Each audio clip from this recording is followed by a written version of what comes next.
So hello again class, welcome back. Today we're going to enter into our week 3 of our course. So we are going to explore hardware maintenance along with an introduction to basic HTML and CSS. So again, I am your teacher, Mr. Nathan or Sir Nathan. So over the course of this lesson, our main focus will be on four crucial pillars. So understanding overall computer system maintenance, pagdadive natin into hardware maintenance, pagmamaster natin ang system optimization, and pagpa-practice natin or practicing strict safely precautions. So let's jump in. So before we go any further, let's outline what you will achieve by the end of this session. So first, you will be able to clearly define computer system maintenance and differentiate it from system optimization. So second, you will identify proper hardware maintenance procedures alongside with essential safety precaution. And finally, for your practical application, you will prepare a computer maintenance checklist portfolio na I believe natakal na natin and nagawa na natin. And we will complete a basic file organization thus applying fundamental HTML and CSS concept.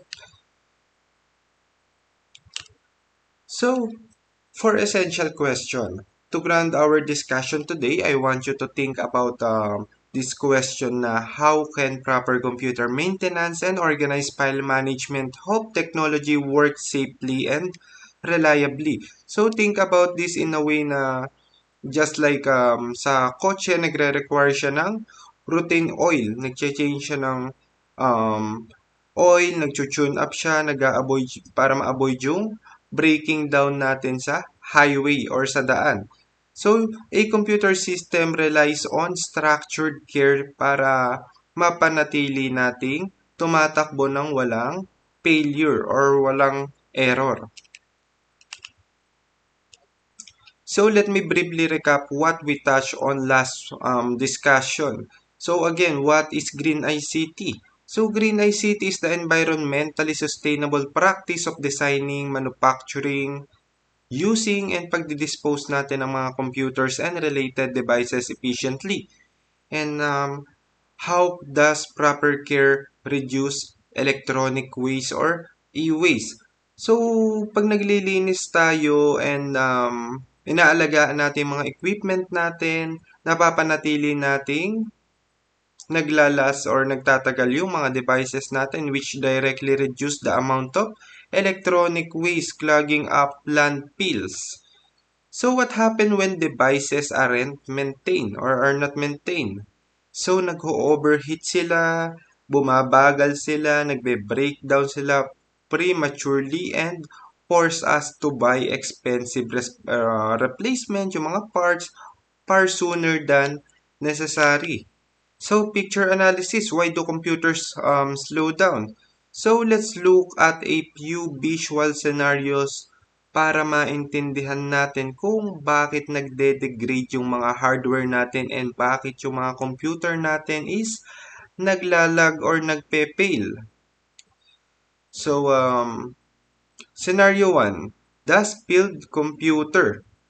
So take a look at this first scenario, a dust-filled system unit. Over time, dust acts like a thick blanket inside sa mga computer natin. So it covers cooling fan, nagsesettle sila sa mga circuit boards, and nabablock nila yung mga air vents. So when airflow is blocked, yung mga internal components natatrap nila yung init or yung heat, leading to severe hardware damage or permanent physical damage sa mga computer system natin. So, scenario 2, overheated computer. So, this bring us directly when fans can circulate yung mga malalamig na hangin dahil sa mga alikabok and poor ventilation, yung temperatures inside the case tumataas siya dramatically. So as a safety mechanism, modern processors slow themselves down. So, nagko-cause yun ng screen freeze, naglalag during heavy tasks or suddenly shut down without warning to prevent melting internal circuitry. So, on our scenario 3, loose or tangled cables. So, messy cabling, hindi lang yan masakit sa mata. Nakakapag-create din yan ng loose connection na nagkokos ng mga peripheral device natin para ma-disconnect or randomly disconnect. Pinaka-worst yung mga tangled power cords, nagpe-present sila ng trip hazard and electrical fire risk. So on our scenario 4, maintain computer setup. So here, cables are tied neatly, ventilation vents are completely unobstructed, and yung mga workspace natin is malinis or tidy. So this clean setup guarantees optimal airflow, paglo-lower ng operating temperatures, pagpaprotect ng mga power cables from damage, and promote a safe, productive environment. So we have a guide discussion question here. So based on this visual example, let's answer 4 core question.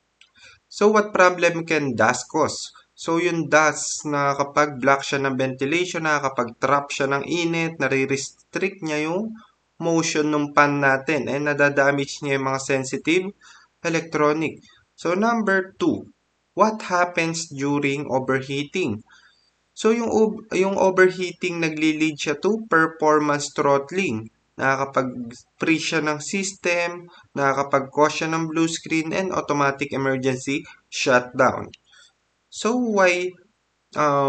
bakit natin kailangan, for the question number 3, bakit natin kailangang i-organize yung mga cable natin? So organized cables ensure stable connectivity, pagre-reduce ng wear and tear sa mga ports natin, nakakapag-prevent siya ng accidental tripping hazard.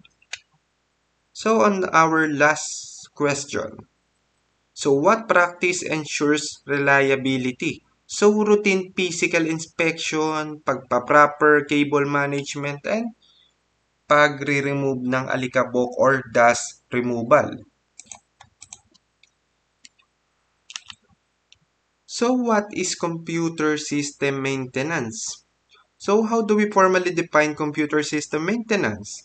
So it is the regular checking, cleaning, updating, and fixing of both computer hardware and software para makip natin yung system nating nagwo-work properly or nag-ooperate smoothly.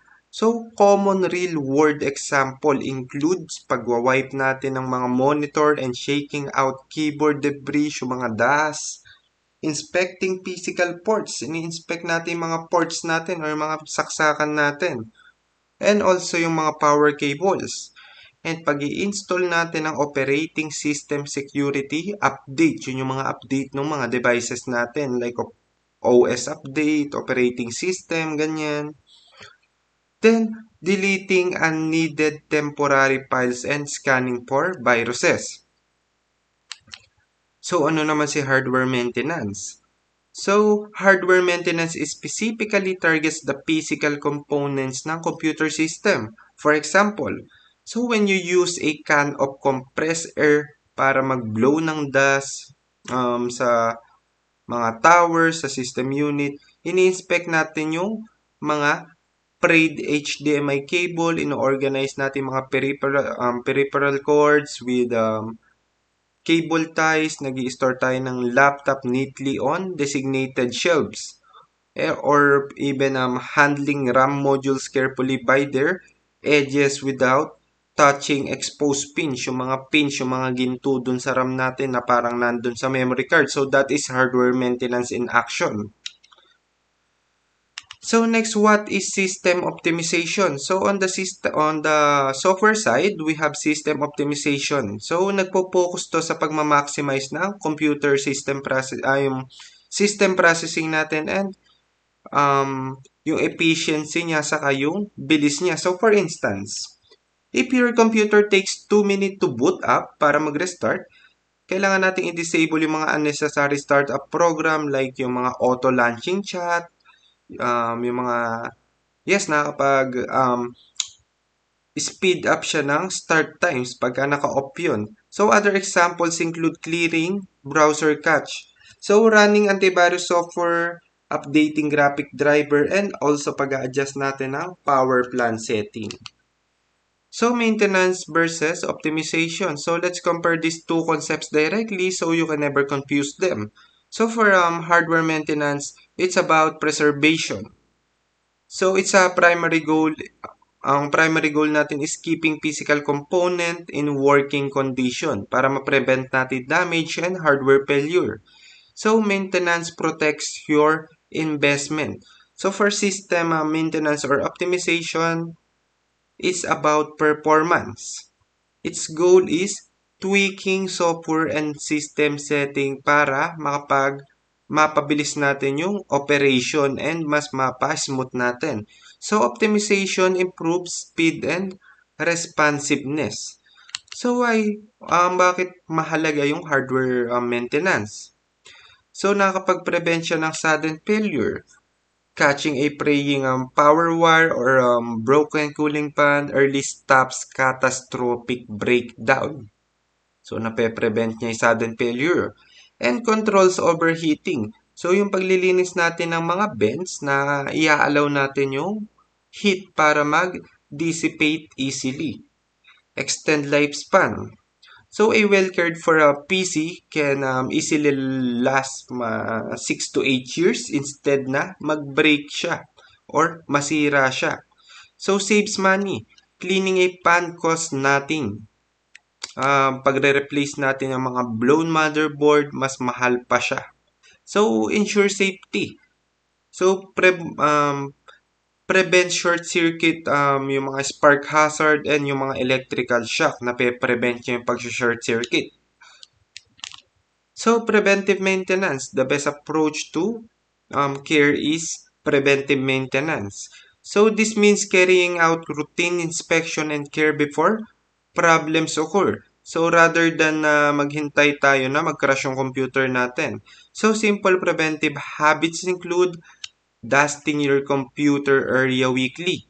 Also, pag-i-enforce natin ng mga no food or drinks rule malapit sa mga computers or sa loob ng laboratory, and shutting down the computer properly through the OS rather than holding the power button. So, pag hold natin yung power button, mas nasisira yung device. And also storing laptops in padded sleeve when traveling. So, ito pag-organize natin ng mga devices natin para hindi siya masira, especially pag nagta-travel tayo. So, safety precaution. So, safety must always come first when working around electronic hardware. So, before attempting any physical maintenance, always power down completely. Sa operating system, pag-unplug natin ng power supply, galing sa outlet natin, sa wall outlet natin, sa extension. So, ensure your hands are completely dry. Kailangan ensure natin na tuyo yung kamay natin or wear protective gloves. So, never force connectors or cables into ports if they do not slide in smoothly. Ibig sabihin nun, may mali dun sa sinasaksak natin or sa sinasaksakan natin. So, pwedeng meron siyang dust sa loob, may bara, or makalawang na. So, never open sealed power supply units or internal components without explicit permission and supervision from your instructor unless kaya mo naman talaga. So, basic hardware maintenance. So, to summarize our standard operating procedure, first, perform a safe system shutdown and unplug all power cord. So, second, wipe down external surface with clean, lint-free microfiber cloths. And third, verify cables integrity and tie up loose lines. And for our fourth one, store all accessories neatly na may labeled siya sa drawer or bag. And remember, class, the universal rule, when in doubt, Ask your teachers before touching internal components or ask expert or professionals. So, this is our quiz na natakal na natin. Activity, okay na. So, okay, that concludes our lecture dito sa hardware maintenance and system care. So, take this safety and maintenance habits with you whenever you interact with technology. Sa school man natin yan o sa bahay natin. So, again, thank you again for listening and get ready to start working on your other activities. So, have a good day. Again, this is Nathan signing off. Bye for now.